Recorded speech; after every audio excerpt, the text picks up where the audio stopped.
Shri P V അൻവറിന്റെ വീട്ടിൽ മുൻപ് CPM നേതാക്കന്മാർ പോയ അനുഭവത്തിന്റെ അടിസ്ഥാനത്തിലായിരിക്കും പറഞ്ഞത് അവിടെ പോകുന്നവരൊക്കെ കാല് പിടിക്കാൻ വേണ്ടിയിട്ടാണ്. അങ്ങനെ രാഷ്ട്രീയത്തിൽ അങ്ങനെ എന്തിനാ കാല് പിടിക്കുന്നത്? ഞങ്ങൾക്കാർക്കും അങ്ങനെ ഒരു പാരമ്പര്യമില്ല. അപ്പോൾ ശ്രീ പി വി അൻവറിന്റെ വീട്ടിൽ മുൻപ് പോയിട്ടുള്ള ആളുകളെല്ലാം കാല് പിടിക്കാൻ വേണ്ടിയിട്ടാണോ പോകുന്നത്? അങ്ങനെയാണോ? അങ്ങനൊരു കാര്യം അതാണോ അവരുടെ ശീലം? അതായത് പി വി അൻവറിന്റെ വീട്ടിൽ ഞാൻ പോയിട്ട് സംസാരിച്ചത് എന്താണെന്ന് ശ്രീ എം സ്വരാജ് കണ്ടിട്ടില്ല. അപ്പോൾ ശ്രീ എം സ്വരാജിൻ്റെയും ആ പാർട്ടിയുടെയും ശീലം പി വി അൻവറിന്റെ വീട്ടിൽ പോയ ഉടനെ കാല് പിടിക്കുക എന്നുള്ളതാണോ? എനിക്കറിയില്ല. ഞങ്ങളാരും ഒരാളുടെ വീട്ടിൽ പോകുന്നത് കാല് പിടിക്കാൻ വേണ്ടിയിട്ടുള്ള വർത്തമാനം പറയും.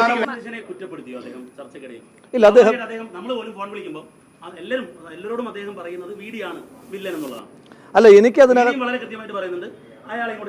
അല്ല എനിക്കതിനകത്ത് ബോധ്യമായ കാര്യങ്ങൾ ഞാൻ അദ്ദേഹത്തോട് സംസാരിച്ചിട്ടുണ്ട്. പിന്നെ അതിനെപ്പറ്റി ഒന്ന് മുന്നണി രാഷ്ട്രീയത്തെ പറ്റി ഒന്ന് സംസാരിക്കാൻ പറ്റിയ ഒരു കപ്പാസിറ്റി ഉള്ള ആളല്ല ഞാൻ. നിങ്ങൾ ദയവേത് തന്നെ വലുതാക്കല്ല. എനിക്ക് ആകെ പറ്റുന്നത് CPM സ്ഥാനാർത്ഥിയെ തീരുമാനിക്കാനൊക്കെ പറ്റത്തുള്ളൂ.